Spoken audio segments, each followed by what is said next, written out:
Since 1893, Palisade has been building a unique and interesting history which we are proud to share. Much of our history and most of the growth of our town has come from agriculture. Though much of our reputation is accredited to our famous peaches and wine, occasionally our downtown community does get overlooked. We find it important to acknowledge the backbone of our development, the old buildings and businesses of the historic downtown area. Many of our old buildings are still standing, serving us a reminder of our history. At one time, Palisade had 2 new car dealerships, 2 lumber yards, hardware stores, shoe stores, women's dress stores, apothecary stores, drug stores, 5 gas stations, and a variety of other merchants and vendors satisfying the needs of a local growing population. Palisade was full of all kinds of businesses like any other small community. If you were in Palisade, you really didn't need to go anywhere else because we had enough businesses here to supply and service any needs that would arise. In September of 2011, the Blue Pig Art Gallery took over the largest and most visible storefront in downtown Palisade. Home to painting, sculpture, photography, glass, fiber, pottery, and more. The Blue Pig offers a variety of unique pieces and affordable jewelry as well. This iconic building was originally built in 1903 at a cost of $10,000 for the Palisade Mercantile. The next year it became the longtime home to J.W. Ugas and Company, a dry goods chain store with at least 11 locations in western Colorado and Wyoming. At one time that was the grocery store for the town of Palisade. On the main floor, of course, the basement was used for storage of groceries. The upper portion of that building was the only meeting hall that actually was in the town of Palisade at that time. Different organizations would use that to meet in during the year, and it was really the only place in Palisade that you could hold a meet for some of the organizations and dances. Since the days of the horse and buggy, many businesses have come and gone. Restaurants, auto parts, and even the Tile Meister once did business from this prime location. A painted sign for the J.W. Ugas and Company, as well as the original freight elevator, still remain in the back space. The Ugas addition, the building to the west, was added in 1908 with offices and retail space, including the Alberta Theater, which is where a Slice of Life bakery is today. There is a lot of history in the Palisade Cafe. Although the current owners have only owned the restaurant for almost 2 years, the building itself has been a cafe for many years with many owners. Since the 1930s, the building and the name has survived the test of time.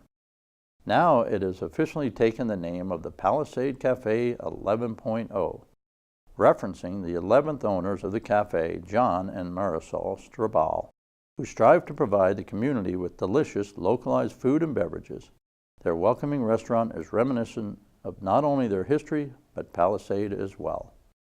So I got into F&B when I was about 18. I worked as a part-time barback, hauling kegs at a local Marriott hotel. It was always in my blood when we saw the market opportunity here that no one was offering really fresh local produce.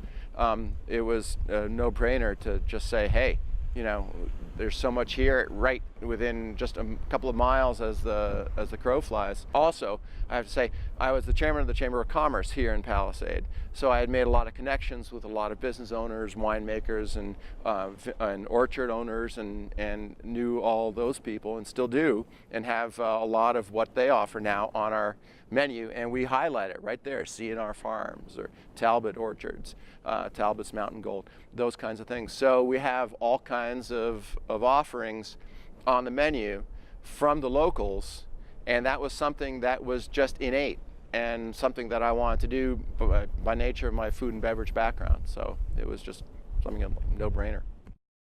Taking its name from the town, the Palisade National Bank began its operation in 1905. Starting with just $25,000 in seed capital, this bank used to issue its own currency, which was a common practice at this time. In 1909, the bank made its stamp in history by building a new structure on the corner of 3rd and Main.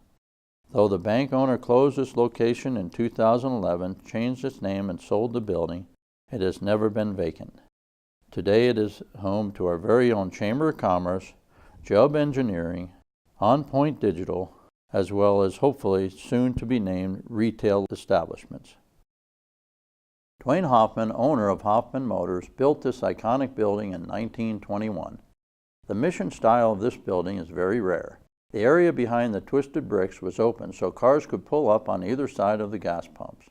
Although these are now walled off, the twisted bricks still remain. By 1935, Hoffman Motors became the Ford dealership. Now it is home to Craig Gallery and Fruit and Wine Realty. Now home to Rapid Creek Cycles, the corner store of the Purcell Building, 237 Main Street began its history as the Brown Palace Saloon in 1905. With Mesa County's vote for prohibition in the years following, the saloon was forced to close its doors. A succession of restaurants, grocery stores, including Bancroft's, a drugstore, and a coffee shop, also occupied the building until Rapid Creek Cycles purchased the space in 2011. Since then, they have been adapting to the town's increasing agritourism by providing a large selection of bike and paddleboard rentals. So about 10 years ago, a little over 10 years ago, Scott Winans and myself opened up Rapid Creek Cycles here in downtown Palisade. I had just sold a successful bike business in Fruita, Colorado, Over the Edge Sports, and was lured to Palisade, Colorado by some of the trustees, especially Jim Harkrader, who kept trying to convince me to open up a business here and develop this into the valley for tourism and especially agro-tourism, which is what we're really into here. We do bike rentals along with service, and we promote ourselves to the state of Colorado, Salt Lake City area, and people were already coming here for the wineries, and with the option of riding a bike to go wine tasting is just real exciting, and people are doing it. And then we also do our float trips, so you can float through the wine and fruit country of Colorado. Built in 1946, this building was originally Young's Grocery and Market Store.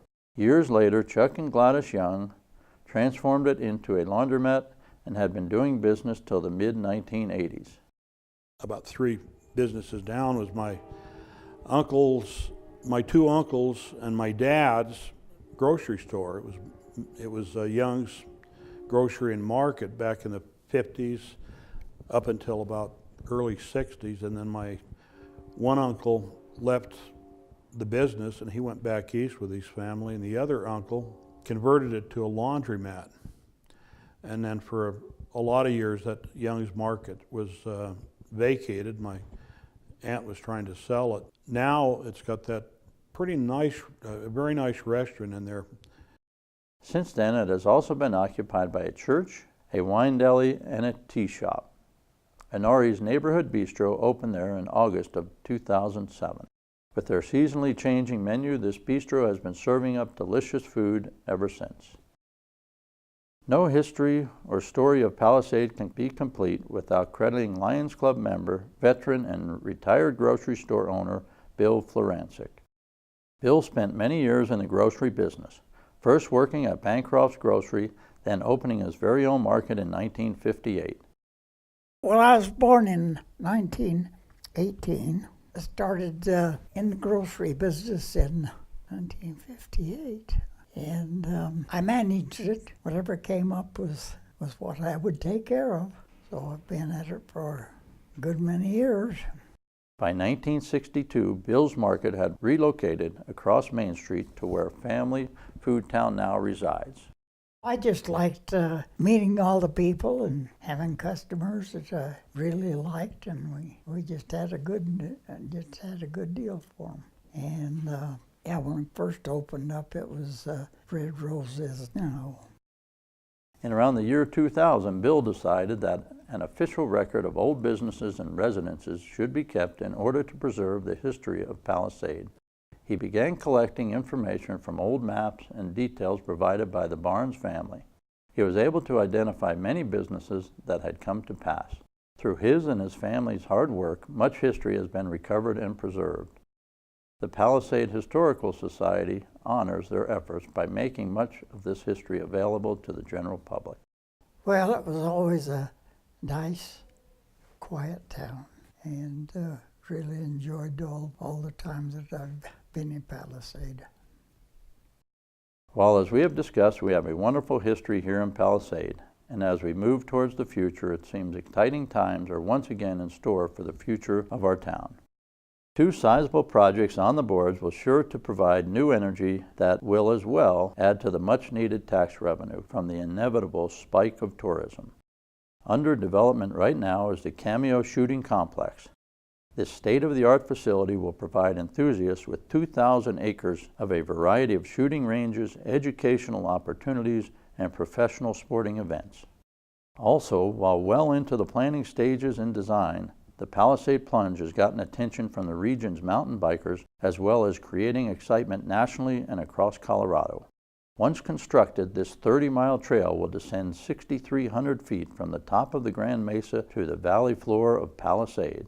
If recent meetings with the Department of Wildlife, Forest Service, BLM, Mesa County, and Palisade are any indications, it appears that this dream for many, vision for some, and hope for others is fast approaching reality. These are sizable efforts, but many other significant investments are currently on the planning table. Historically speaking, we have proven Palisade can handle additional retail, wholesale, and specialty business establishments.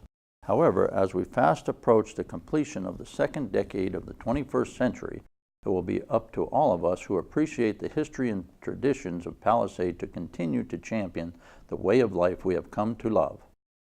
While understanding that success and survival will require change and growth, the heritage must be honored and traditions cherished. As we have inherited these from our forefathers, we have the responsibility to pass these on as an inheritance to those who have yet to come.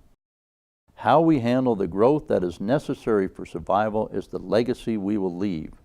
It is up to all of us to leave it as it was meant to be, uniquely Palisade. Much of our information has been provided by the Palisade Historical Society. We thank the Palisade Historical Society, Phil Florancic, Bennett Young, Priscilla Walker, Mayor Roger Granite, the Chamber of Commerce, and all of our businesses, residents, and everyone who holds this town near and dear.